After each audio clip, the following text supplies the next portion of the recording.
I sometimes read public domain books here on Leaves of Glen, and they were written a long time ago, so they're usually racist or sexist or bigoted. But in there somewhere and all that is a story, and that's why those stories are famous. Other times, I read works from independent authors, and they're delightfully not racist, but they might have adult language or adult situations. So that's your warning, but I'm sure you are grown up enough to handle it. Don't write to me complaining. Oh, well, glad to see the cat finally left. Thanks for letting me start my show. Oh, hi. Welcome to the mansion of Leaves of Glen. It's where I read the hottest public domain books and short stories. All with this little gimmick I'm doing where I pretend to live in a bigger house than I really do. This week, we're going to read The Little Prince by Antoine de Saint-Exupéry, which is a horrible way of trying to correctly say the French name of the author of this book. It was a book recommended by Wanda, a fellow podcaster with a show called From Words to Ideas, where she interviews interesting people.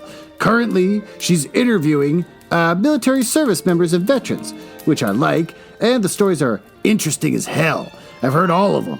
There's only 5 so far. It's a new show, so it's pretty easy to get caught up, get in while the getting's good. She works as a translator in French, German, where she's from, and English. So I'm sure that the way I pronounce this author's name just pissed her off. But she's also too humble to have me promote her, so I'm just gonna do it anyway. What's worse she could do? Scold me? I've been scolded before. I've been married. You can find her show on any podcasting app by searching for From Words to Ideas. You can also connect with her and learn more about her by going to Twitter and looking for @words_ideas_pod. And if you don't want to listen to her show and just want me to shut up about it, throw some money at her. My dad always said that if you don't like something, throw money at it until it goes away. Yeah, he never said that, I just made that up. So go to buymeacoffee.com/words_ideas_pod. She's a nice lady. Let's learn about the author. See if I can pronounce his name again. Antoine de Saint-Exupéry. I'm making an effort to say the name correctly because both my daughters spent 6 years in French immersion school. And they're always coming back saying French stuff. And then if I tried to say it, they just get mad at me. Oh, they taught me how to say stuff like très mignon, which means very cute. Or just to say adorable, which means adorable. Très mignon is disturbing because I know of the phrase filet mignon, which is baby lamb meat. So that's just saying meat that's cute or whatever. So that's disturbing. Makes me see that in a whole new light. But anyways, moving on. About the author, born the 29th of June, 1900, and died the 31st of July, 1944. Antoine Marie Jean-Baptiste Roger Comte de Saint-Exupéry that's a really long name. What is this, ancient Rome? Just get a normal name. Was a French writer, poet, aristocrat, journalist, and pioneering aviator. He became a laureate of several of France's highest literary awards and also won the United States National Book Award. He's best remembered for his novella, The Little Prince, which is pronounced Le Petit Prince, and for his lyrical aviation writings, including Wind, Sand and Stars, and Night Flight. Saint-Exupéry was a successful commercial pilot before World War II, working airmail routes in Europe, Africa, and South America. He joined the French Air Force at the start of the war, flying reconnaissance missions until France's armistice with Germany. In 1940, after being demobilized from the French Air Force, he traveled to the United States to help persuade its government to enter the war against Nazi Germany. Prior to the war, Saint-Exupéry had achieved fame in France as an aviator. and his literary works posthumously boosted his stature to national hero status in France. Want to hear some fun facts? Oh, thank God. The grandfather clock's going off to tell me to shut up. So, let's move on to the story of the Little Prince.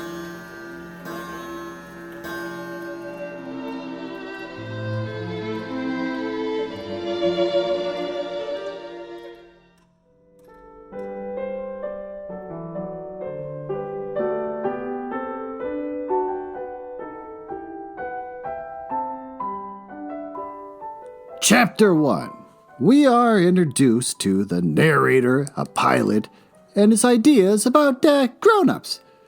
Once, when I was 6 years old, I saw a magnificent picture in a book called The True Stories from Nature, about the primeval forest. It was a picture of a boa constrictor in the act of swallowing an animal. Here is a copy of the drawing, and this little drawing of a boa constrictor wrapped around an animal about to eat it. Oh, and that's the other thing. The author drew his own pictures, and boy, they're adorable. In the book, it said, boa constrictors swallow their prey whole without chewing it. And after that, they're not able to move, and they sleep through the 6 months that they need for digestion. I pondered deeply then over the adventures of the jungle. And after some work with a colored pencil, I succeeded in making my first drawing. My drawing number 1, it looked like this. It kind of just looks like a silhouette of a hat, just sitting there, looking at it straight from the side. I showed my masterpiece to the grown-ups and asked them whether the drawing frightened them. But they answered, frightened? Why would it want to be frightened by a hat? Oh, hey, look at that, I called it. My drawing was not a picture of a hat. It was a picture of a boa constrictor digesting an elephant. But since the grown-ups were not able to understand it, I made another drawing, and I drew the inside of the boa constrictor so that the grown-ups could see it clearly. They always need to have things explained. My drawing number 2 looked like this. And it looks like a elephant standing with some sort of tarp over it, and you're sort of seeing on the inside. The grown-ups' response this time was to advise me to lay aside my drawings of boa constrictors, whether from the inside or the outside, and devote myself instead to geography, history, arithmetic, and grammar. That is why, at the age of 6, I gave up what might have been a magnificent career as a painter. Oh, I'd been disheartened by the failure of my drawing number 1 and my drawing number 2. Grown-ups never understand anything by themselves, and it is tiresome for children to always and forever be explaining things to them. So then I chose another profession and learned to pilot aeroplanes. I have flown a little over all parts of the world, and it is true that geography has been very useful to me. At a glance, I can distinguish China from Arizona. And if one gets in the night, such knowledge is valuable. In the course of this life, I have had a great many encounters with a great many people, and have been concerned with the matters of consequence. I have lived a great deal among grown-ups. Then I have seen them intimately, close at hand, and that hasn't much improved my opinion of them. Whenever I met one of them, who seemed to me to be clear-sighted, I tried to experiment of showing him my drawing number 1, which I have always kept, and I would try to find out if this was a person of true understanding. But whoever it was, he or she, would always say, that's a hat. Well, now I just feel bad. It looks like a hat to me. Am I a bad person now? This book's making me feel seriously judged. I can see why Wanda recommended this to me. It's a snub. Then I would never talk to that person about boa constrictors or primeval forests or stars. I would bring myself down to his level. Oh, well, here we go. So I'm the moron. I would talk to him about bridge and golf and politics and neckties. And the grown-up would be greatly pleased, to have met such a sensible man. Well, if he talked to me about neckties, I'd be like, oh, yeah, I got a couple. And then we talk about it. Why am I the bad guy? Chapter 2. The narrator crashes in the desert and makes the acquaintance of the little prince. So I have lived my life alone, without anyone that I could really talk to, until I had an accident with my plane in the desert of the Sahara 6 years ago. Something was broken in my engine, and as I had with me neither a mechanic nor passengers, I sat myself to attempt the difficult repairs alone. It was a question of life or death for me, and I had scarcely enough drinking water to last a week. The first night, then, I went to sleep on the sand, 1,000 miles from any human habitation, and I was more isolated than a shipwrecked sailor on a raft in the middle of the ocean. Thus you can imagine my amazement at sunrise when I was awakened by an odd little voice, and it said, if you please, draw me a sheep. What? Draw me a sheep.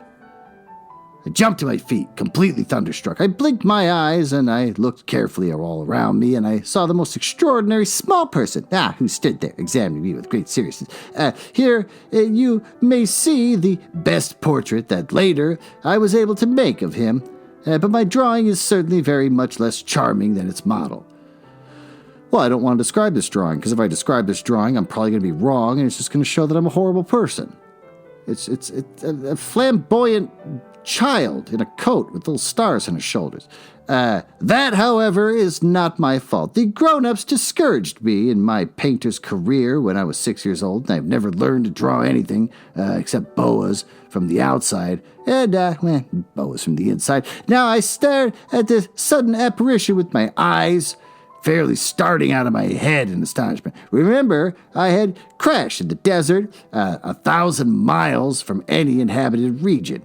And yet, my little man seemed neither to be staying uncertainly among the sands, nor to be fainting from fatigue or hunger or thirst or fear. Nothing about him gave any suggestion of a child lost in the middle of the desert, 1,000 miles from any human habitation. When I last was able to speak, I said to him, "But, what are you doing here?" And in answer, he repeated very slowly, as if we were speaking of a matter of great consequence, "If you please, draw me a sheep." When a mystery is too overpowering, one dare not disobey. Absurd as it might seem to me, 1,000 miles from any human habitation in the danger of death, I took out of my pocket a sheet of paper and my fountain pen. But then I remembered, for all my studies had been contained on geography, history, arithmetic, and grammar, that I told the little chap, very crossly too, that I did not know how to draw. And he answered to me, "That's man, draw me a sheep." But I had neither drawn a sheep, so I drew for him one or two pictures I had drawn so often. It was that of a boa constrictor from the outside, and I was astounded to hear the little fellow greet it with, "Oh, no, I don't want an elephant inside a boa constrictor." Oh, well, all right. I hate how this book is already just rubbing into my face that I failed the first test. A boa constrictor is a very dangerous creature, and an elephant is a very cumbersome. Where I live, everything's very small. What I need is a sheep. Draw me a sheep. So I made a drawing. And there's a drawing of a sheep that's kind of clumsy looking. And it's got the legs in the front are real awkward. He looked at it carefully and he said, "No, this sheep is already very sickly." Oh, look at that. I picked that out. "Make me another." So I made another drawing. Oh, this sheep just kind of looks like it's satanic. My friend smiled gently and indulgently. "You see yourself," he said. "That's not a sheep. That's a ram. Look at me. I'm finally passing the tests. It has horns." And so then I did my drawing over once more. Well, this one looks like a playful little sheep, frolicking. But it was rejected too, just like the others. This one is too old. Oh, old sheep can't frolic. I want a sheep that'll live a long time. By this time, my patience was exhausted. because I was in a hurry to start taking my engine apart, so I tossed off this drawing, which looks like a box with 3 holes in the front, and I threw it out of explanation with it. This is only the box. The sheep you asked for is inside. And I was very surprised to see a light break over the face of the young judge. That is exactly the way I wanted it. Do you think that this sheep will have to have a great deal of grass? Why? Because where I live, everything's very small. There will surely be enough grass for him, I said. It's a very small sheep that I have given you. He bent his head over the drawing. No, not so small that. Look, he's gone to sleep. And that is how I made the acquaintance of the little prince. Chapter 3. The narrator learns more about from where the little prince came. It took me so long time to learn where he came from. The little prince, who asked me so many questions, never learned to hear the ones I asked him. It was from words dropped by chance that little by little everything was revealed to me. The first time he saw my airplane, for instance, I shall not draw my airplane, for that would be much too complicated for me. He asked me, "What's that object?" It's not an object. It flies. It's an airplane. It's my airplane. And I was so proud to have him learn that I could fly. He cried out then, "What? You dropped down from the sky?" "Yes," I answered modestly. That's funny." And the little prince broke into a lovely peal of laughter, which irritated me very much. I like my misfortunes to be taken seriously. Then he had, "So you too come from the sky? Which is your planet?" At that moment, I caught a gleam of light in the impenetrable mystery of his presence, and I demanded abruptly, do you come from another planet?" But he did not reply. He tossed his head gently, without taking his eyes from my plane. "It is true that on that you can have come from very far away." And he sank into a reverie, which lasted a long time. Then, taking my sheep out of his pocket, he buried himself in the contemplation of his treasure. Sorry, I got this PDF that I put on my Kindle, and it has got the smallest font in the world. So I'm struggling over here with my 47-year-old eyeballs, trying to read this tiny font. You can imagine how my curiosity was aroused by his half-confident about the other planets. I made a great effort, therefore, to find out more on this subject. "Burp, my little man, where do you come from? And what is this where I live of which you speak? Where do you want to take your sheep?" And after reflective silence, he answered, "The thing that is so good about the box you have given me is that at night he can use it as his house." "So, and if you are good, I will give you a string, too, that you can tie him to during the day, and post the tie to him." But the little prince seemed shocked by the offer. "Tie him? What a queer idea." "Oh, if you don't tie him," I said, "he'll wander somewhere and get lost." My friend broke into another peal of laughter. "But where do you think he'll go?" "Oh, anywhere. Straight ahead of him." Then the little prince said earnestly, "That doesn't matter. Where I live, everything is so small." And with perhaps a hint of sadness, he added, "Straight ahead of him, no one can go very far." Chapter 4. The narrator speculates as to which asteroid from which the little prince came. I had thus learned a second fact of great importance. This was the planet, wow, it's a small font, which the little prince came from is scarcely any larger than a house! Exclamation point. But that did not really surprise me much. I knew very well that in addition to the great planets such as Earth, Jupiter, Mars, Venus, to which we had given names, there are also hundreds of others, some of which are so small that it has to be a hard time seeing them through a telescope. When an astronomer discovers one of these, he does not give it a name, but only a number. He might call it, for example, Asteroid 325. Then there's a picture of a man sitting in front of a giant telescope that just kind of keeps kaleidoscoping out, and he's wearing a fez hat, which is adorable. I have serious reason to believe that the planet from which the little prince came is the asteroid known as B-612, which sounds like a vitamin shot. This asteroid has only once been seen through the telescope. That was by a Turkish astronomer in 1909, which explains the picture I just described. Next picture, a man with a hat looking like Napoleon's hat pointing at a painting. On making his discovery, the astronomer? Okay, well, it's been a long night. Had presented it to the International Astronomical Congress in great demonstration. But he was in Turkish costume, and so nobody would believe what he said. Oh, grown-ups are like that. Okay, well, he's not intentionally being racist. So now it shows a guy kind of like in a suit with a hat pointing at the painting. It's on an easel, but it also just shows a bunch of diagrams. Fortunately, however, the reputation of asteroid B-612, a Turkish dictator, made a law that his subjects, under pain of death, should change to European costume. So in 1920, the astronomer gave his demonstration all over again, dressed with impressive style and elegance. And this time, everyone accepted his report. If I had told you these details about the asteroid and made a note of its number for you, it is on account of the grown-ups and their ways when you tell them that you have made a new friend. And they never ask you any questions about the essential matters. They never say to you, hey, what does his voice sound like?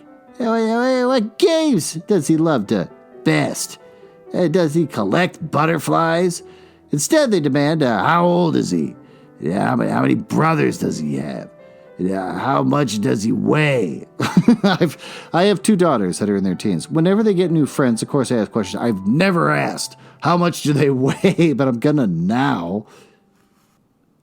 How much money does his father make? Only from these figures do they think they have learned anything about him. If you were to say to grown-ups, I saw a beautiful house made of rosy brick with geraniums in the windows and doves on the roof, they would not be able to get any idea of the house at all. You'd have to say to them, I saw a house that cost $20,000. And they'd say, oh, what a pretty house that is. Just so you might say to them, the proof that this little prince existed is that he was so charming, that he laughed, that he was looking for sheep. If anyone wants sheep, that's proof that he exists. And that it was, what would you do to tell them that? They'd shrug their shoulders and treat you like a child. But if you said to them, the planet that you came from is asteroid B-612, then they would be convinced and leave you in peace from their questions. They're like that. One must not hold it against them. Children should always show a great forbearance toward grown-up people. But certainly, for us who understands life, figures are a matter of indifference. I should have liked to begin this story in the fashion of fairy tales. I should have liked to say, once upon a time, there's a little prince who lived on a planet that was scarcely any bigger than himself, and who had need of a sheep. To those who understand life, that would have given a much greater air of truth to my story. For I do not want anyone to read my book carelessly. I have suffered too much grief in setting down these memories. 6 years have passed since my friend went away from me with his sheep. If I try to describe him here, it is to make sure that I shall not forget him, and to forget my friend is sad. Not everyone has a friend, and if I forget him, I may become like the grown-ups who are no longer interested in anything but figures.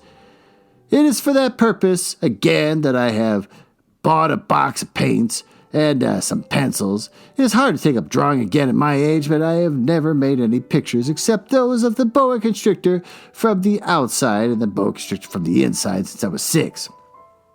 I shall certainly try to make my portraits as true as possible, but I'm not sure of success. One drawing goes along all right, and another has no resemblance to its subject. I make some errors, too, in Little Prince's height, and one place is too tall, and another is too short, and I feel some doubts about the color of his costume, so I fumble along as best I can, now good, now bad, and I hope generally fair to middling. In certain, more important details, I shall make mistakes. Also, but that is something that will not be my fault. My friend never explained anything to me. He thought perhaps that I was like himself, but I, alas, do not know how to see sheep through the walls of boxes. Perhaps I'm a little like the grown-ups. I have grown too old. Well, with that, why don't you and I retire up to the master bedroom, where I can curl up with you and whisper gently into your ear the newest upcoming romance novels from Penguin Random House Books.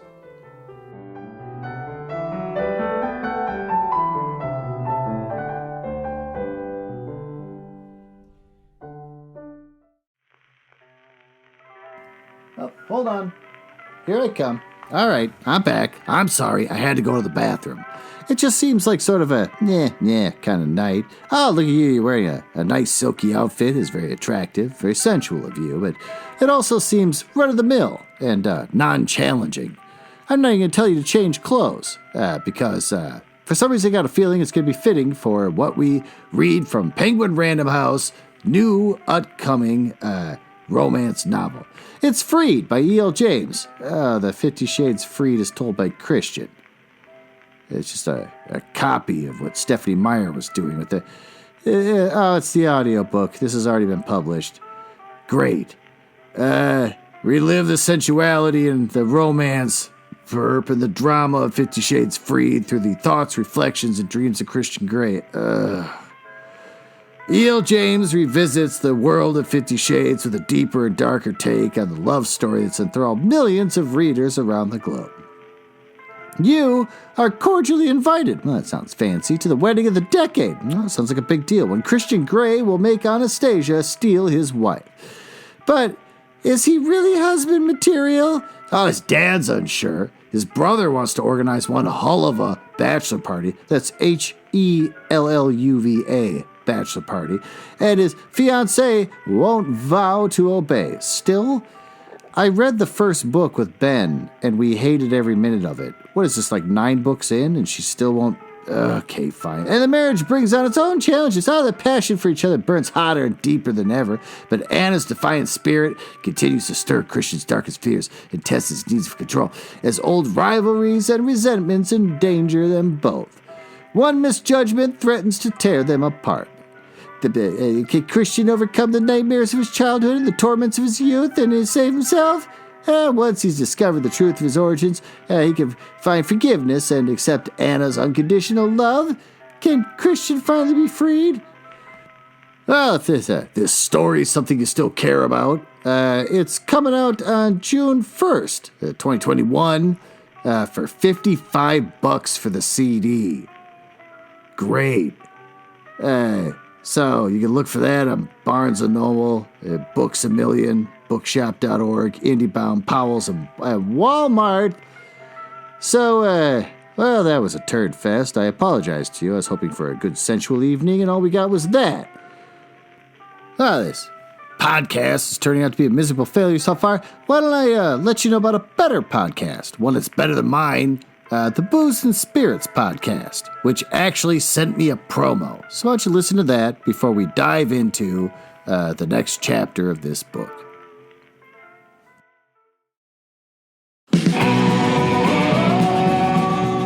So, I had intended to write us a script for a promo, but it totally whiffed my brain. What do you think we should have in a promo? Do you like scary stuff talked about by a bunch of I feel like others might be hesitant to use a promo with the word in it. I don't say it in mixed company. Let's just start with, I'm Nick, I'm Katie, the host of the Business Spirit podcast, and then... I think it's better if you just do both the voices. I'm Nick McDonald. I'm Kate McDonald. This is the Booze and Spirits podcast. Well, I mean, there's 1,000 podcasts of people talking spooky shit, drinking. Exactly. The only thing that differentiates us is We're shows. we're shows, and we have the original cocktail angle. That was the main thing. Do you like gins and gin? Have you ever had booze and booze? Do you like spirits and spirits? I feel like there's something you can make here. Do you like to mix Everclear with the Ever After? Somebody watching you while you're drinking White Claw. Have you ever seen an apparition on Long Island while drinking Long Island iced tea? My sobriety hurts. Whether you pee yourself from terror or pee yourself from laughing, you're gonna pee yourself. Or pee yourself because you drank too much. There you go. The trifecta of peeing yourself. The Booze and Spirits Podcast, the trifecta of peeing yourself. Available on Spotify, Apple, Google Podcasts, and wherever finer podcasts are sold.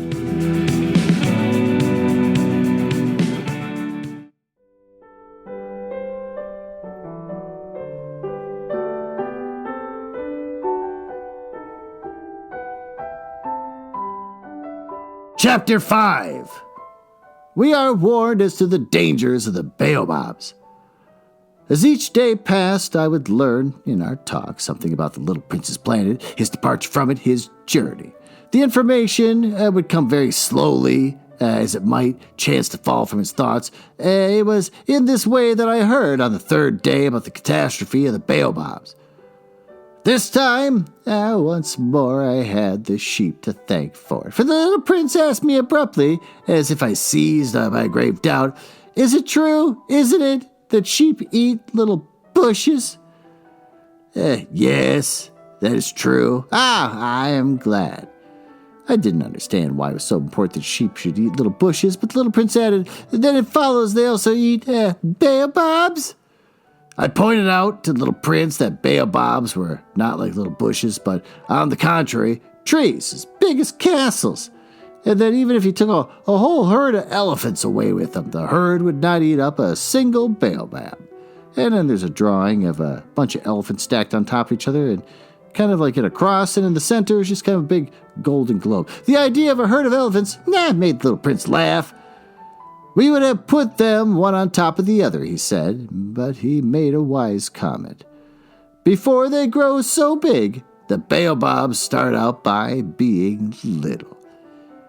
That is strictly correct, I said. But why do you want the sheep to eat the little baobabs? He answered me at once, "Oh, come, as if he were speaking of something that was self-evident, and I was obliged to make a great mental effort to solve this problem without any assistance. Indeed, as I learned, there were on the planet where the little prince lived, as on all planets, good plants and bad plants. In consequence, there were good seeds for good plants and bad seeds from bad plants, but seeds are invisible. Oh, they sleep deep in the heart of the earth's darkness until one among them is seized with a desire to awaken. Then this little seed will stretch itself and begin, timidly at first, to push a charming little sprig inoffensively upward toward the sun, as if it were only a sprout of radish or the sprig of a rose bush. One would let it grow wherever it might wish, but when it's a bad plant, one must destroy it as soon as possible, and the very instant that one recognizes it. Now, there were some terrible seeds on the planet, and it was the home of the little prince, and these were the seeds of the baobab. The soil of that planet was infested with them. A baobab is something you will never be able to get rid of. If you attend to it too late, it spreads over the whole planet, and it bores clear through with its roots. And if the planet's too small, and the baobabs are too many, it'll split it in pieces. And there's a picture of the little prince wearing a green suit, kind of a green jumpsuit, which is pretty awesome of him, on a planet that looks real small. It's real round underneath his feet, and he's trying to dig up a root of something. It's a question of discipline, said the little prince later on. When you've finished your own toilet in the morning, Then it's time to attend the toilet of your planet, just so, with the greatest care. Clearly, back in the 1940s, using the term toilet in French meant something far different than it does now. You must see to it that you pull up regularly all the baobabs at the very first moment, when they can be distinguished from their rose bushes, which they resemble so closely at their earliest youth. It's a very tedious work, the little prince added, but very easy. And one day he said to me, you ought to make a beautiful drawing so that the children where you live can see exactly how all this is. That would be very useful to them if they were to travel someday. Sometimes, he added, there is no harm in putting off a piece of work until another day. But when it is a matter of baobabs, that always means a catastrophe. I knew a planet that was inhabited by a lazy man. He neglected 3 little bushes. So, as the little prince described it to me, I made a drawing of that planet, which I see right here. 3 giant wrinkly trees wrapped around a tiny little globe, and a man in a red jumpsuit, because everything's about jumpsuits, looking kind of confused, holding his shovel. So, as the little prince described to me, I made a drawing of that planet, and I do not much like to take the tone of a moralist, but the danger of the baobabs is so little understood. And so much considerable risks would be run by anyone who might get lost on an asteroid, that for once I am breaking through my reserve. Children, I say plainly, watch out for the baobabs. My friends, like myself, have been skirting this danger for a long time without ever knowing it, and so it is for them that I have worked so hard over this drawing. The lesson which I pass on by this means is worth all the trouble it has cost me.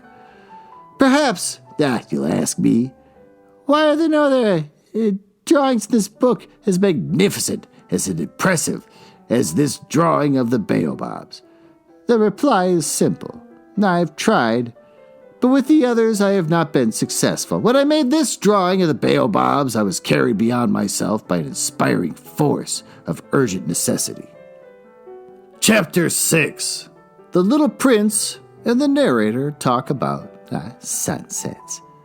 Oh, little prince, bit by bit I came to understand the secrets of your sad little life.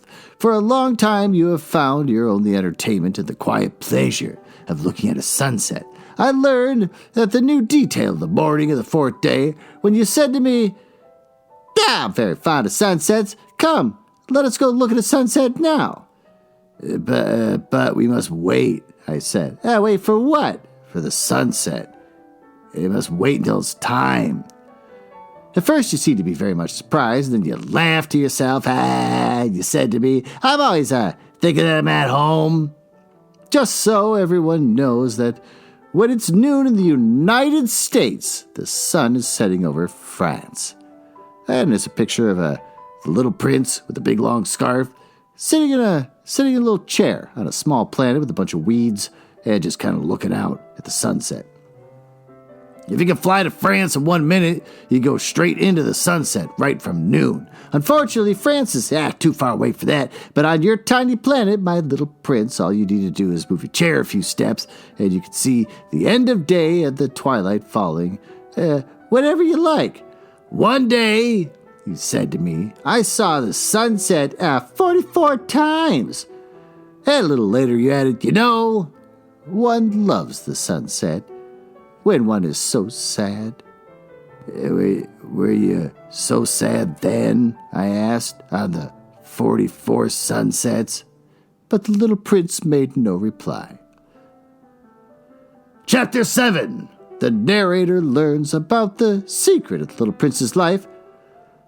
On the 5th day, again, as always, it was thanks to the sheep, the secret of the little prince's life was revealed to me abruptly without anything leading up to it, and as if the question had been born of long and silent meditation on this problem, he demanded, The sheep! If it eats little bushes, does it eat flowers too? The sheep, I answered, eats anything it can find reach. Even flowers have thorns? Yes, even flowers have thorns. The thorns, what use are they? I did not know.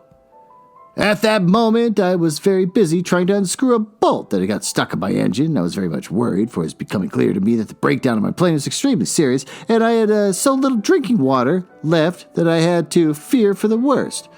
And the thorns? What use are they? Little Prince never let go of the question once he had asked it. As for me, I was upset over the bolt, and I had answered with the first thing that came into my head. The thorns are no use at all. Flowers just have thorns for spite. No. There was a moment of complete silence. Then Little Prince flashed back at me with a kind of resentfulness. I don't believe you. Flowers are weak creatures. They are... Ooh, I got a messed up thing happening here in my PDF. N-A, then a Japanese symbol, E. They reassure themselves as best they can. I want to say like naive, maybe? That Japanese symbol's really ruining that word. Name? They reassure themselves as best they can. They believe that their thorns are terrible weapons. I didn't answer. At that instant, I was saying to myself, if this boat still won't turn, I'm going to have to knock it out with a hammer. Again, Little Prince disturbed myself. You actually believe that the flowers... Oh, no, I cried. No. I don't believe anything. I answered you with the first thing that came to my head. Don't you see? I'm very busy with matters of consequence. He stared at me, thunderstruck. Matters of consequence. He looked at me there with my hammer in my hand, my fingers black with the engine grease, bending down over an object which seemed to him extremely ugly. He talked just like the grown-ups. Well, that made me a little ashamed. But he went on relentlessly. I'm on this guy's side, because if I have to not die in a desert, there's a little boy asking me about flowers and sheep, I'd be like, I just gotta get this plane in the air so I can go home and not die. But the kid says you're just like the grown-ups, so now again I feel guilty. Ugh. Now I see why Wanda made me read this. She just wants me to hate myself. That made me a little ashamed. Well, me too. But he went on relentlessly. You mix everything up together. You confuse everything. He was very angry. He tossed his golden curls in the breeze. I know a planet where there's a certain red-faced gentleman. He has never smelled a flower. He's never looked at a star. He's never loved anyone. He has never done anything in his life. But add up figures. Oh my God, this book is describing me in all the ways, all the days he says over and over, just like you, I'm busy with matters of consequence. And that makes him swell up with pride. But he's not a man, he's a mushroom. What? A mushroom. The Little Prince was now white with rage. The flowers had been growing up thorns for millions of years. For millions of years, the sheep had been eating them just the same. And it's not just a matter of consequence to try to understand why the flowers go to so much trouble to grow thorns, which they were never any use to them. Isn't the warfare between the sheep and the flowers not important? Is it not more consequence than a fat, red-faced gentleman's sums? And if I know, I myself, one flower which is unique in the world, which grows nowhere but on my planet, but which one little sheep can destroy in a single bite some morning without even noticing what he's doing, oh, you think that is not important? His face turned from white to red as he continued. If someone loves a flower, of which one single blossom grows in all the millions and millions of stuff, is it enough to make him happy? Just to look at the stars and you say to himself, somewhere my flower's there. But if the sheep eats the flower, in one moment all the stars will be darkened, and you will think that's not important. He could not say anything more. His words were choked by sobbing. Now there's a picture of some weird flower growing off the side of a moon that looks kind of like a human butt with like a sun behind it. Night had fallen. I had let my tools drop from my hands. Of what moment now was my hammer, my bolt, my thirst, my death. On one star, one planet, my planet, the Earth, there was a little prince to be comforted. I took him in my arms and rocked him, and I said to him, the flower that you love is not in danger. I will draw you a muzzle for your sheep. I will draw you a railing to put around your flower. I will... And I did not know what to say to him. I felt awkward and blundering. I did not know how I could reach him, where I could overtake him and go on hand in hand with him once more. It is such a secret place, the land of tears. Chapter 8. The rose arrives at the little prince's planet. I soon learned to know this flower better. On the little prince's planet, the flowers had always been very simple. They had only one ring of petals. They took up no room at all, and they were a trouble to nobody. One morning, they would appear in the grass, and by night they had faded peacefully away. But one day, from a scene blown from no one knew where, a new flower had come up, and the little prince had watched very closely over a small sprout, which had, not like all the other sprouts on his planet, it might, you see, have been a kind of baobab.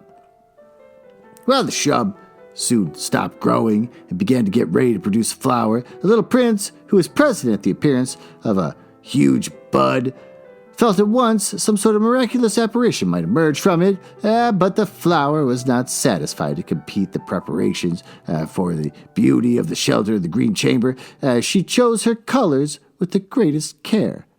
She adjusted her petals one by one. She did not wish to go out in the world all rumpled like the field poppies. It was only in the full radiance of her beauty that she wished to appear. Oh, yes, she was a coquettish creature, and her mysterious adornment lasted for days and days. Then there's a picture of a weirdly kind of angry-looking little prince in a jumpsuit staring at a flower. Then one morning, exactly at sunrise, she suddenly showed herself. And after working with all this painstaking precision, she yawned and said, I am scarcely awake, and I beg you will excuse me, my petals are still all disarranged. Yet the prince could not restrain his admiration. Oh, how beautiful you are! Am I not? The flower responded sweetly, and I was born at the same moment as the sun. Now the little prince could guess easily enough that she was not any too modest, but how moving and exciting she was. I think it's time for breakfast, she added instant later. If you would have the kindness to think of my needs. Then the little prince, completely abashed, went to look for a sprinkling can of fresh water. So he tended the flower. So, too, she began to quickly torment him with her vanity, which was, if truth be known, a little difficult to deal with. One day, for instance, when she was speaking of her 4 thorns, she said to the little prince, let the tigers come with their claws. There are no tigers on my planet, the prince objected. Anyways, tigers don't eat weeds. Well, I'm not a weed, the flower replied sweetly.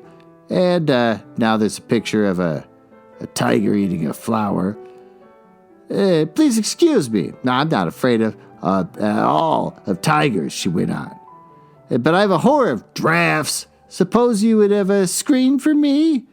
A horror of drafts. That's bad luck for a plant, remarked the little prince, and to himself that a flower is a very complex creature.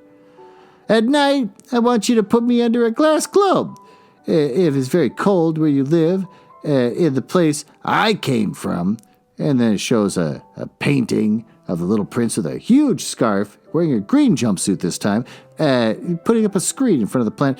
But she interrupted herself at that point. She had come in the form of a seed. She could not have known anything of any other worlds.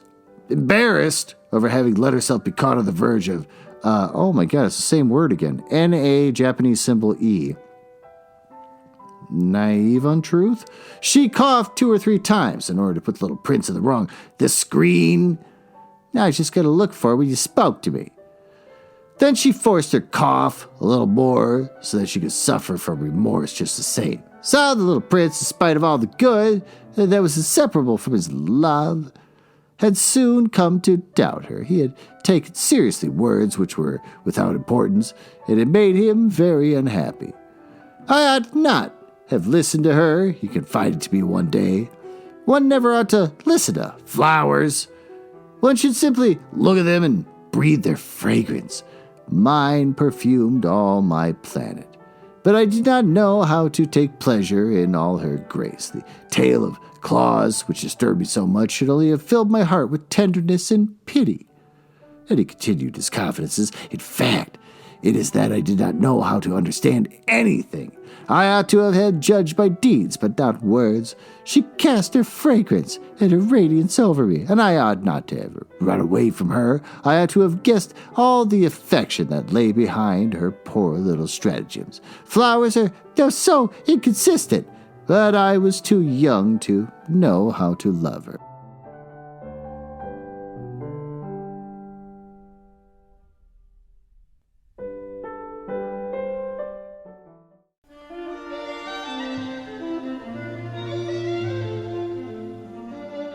Well, let's retire into the smoking room and talk about what happened in this book so far in the first half. We found out that if you're flying a plane, you crash in the desert, trying to fix your plane desperately because you don't want to die. If a little child comes up to you, a small man, and he says to you, hey, draw me a picture of a sheep, just do it.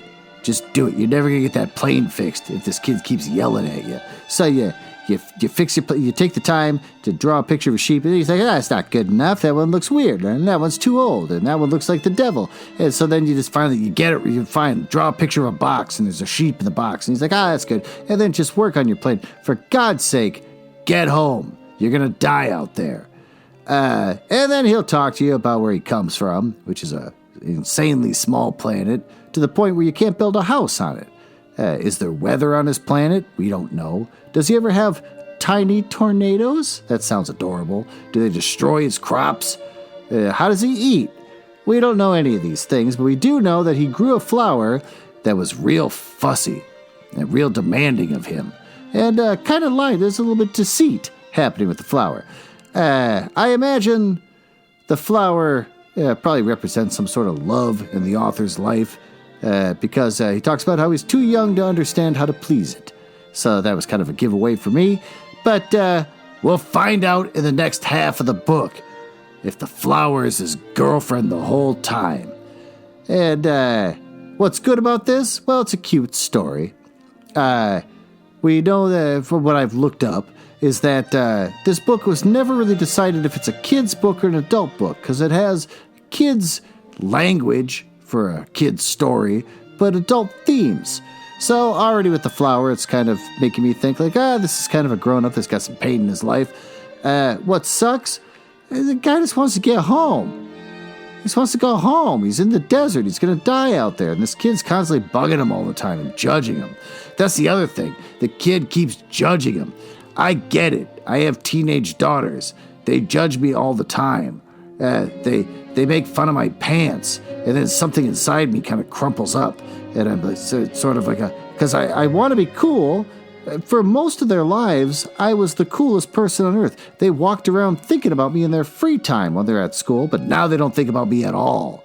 And so when they say, why would you wear those pants? Then I say, ironically, I'm making fun of the kind of pants a guy like me might wear, but I don't do this for real. That kind of thing. So when this kid is, picking on him and stuff, and he wants to be cool, so he's trying hard. He's drawing pictures for the kids. Also, what sucks? Clearly Wanda picked this book out just to get to me.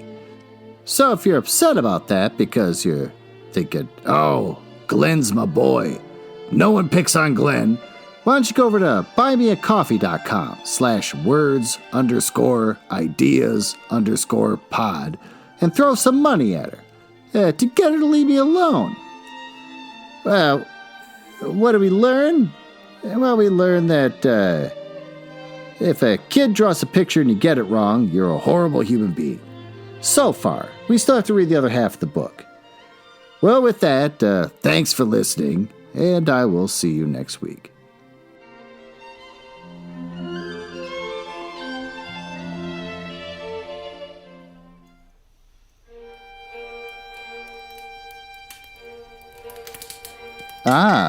Well, it appears you found me in the part of the podcast I hate the most, where I tell you all about the places on the internet where you can find me. You can tell I hate this because of the sound effects making it sound like a stormy night in the drawing room of the damned. Now, there's that. Are you cool? I like cool people. It's the reason why I got involved in this business to begin with, just to meet cool people, not losers. So if you're cool, feel free to go over to my website, nuzzlehouse.com. You can see a backlog of everything I've ever read, along with episodes from the Book Boys and blah, blah, blah. You can also find me on Instagram, which is House Nuzzle. And conveniently enough, Twitter, which is also @HouseNuzzle. Annoyingly, YouTube made me pick a name instead of just a House Nuzzle, so I got Glenn Nuzzles. So I guess you search for that if you want to watch a screen that doesn't do anything and just hear my voice. And since I think you might be cool, you can always just email me directly, glenn.nuzzles@gmail.com. But don't email if you're a nerdlinger or a dork. Now, back to business. Can't believe I drank all of them already. There's gotta be one left.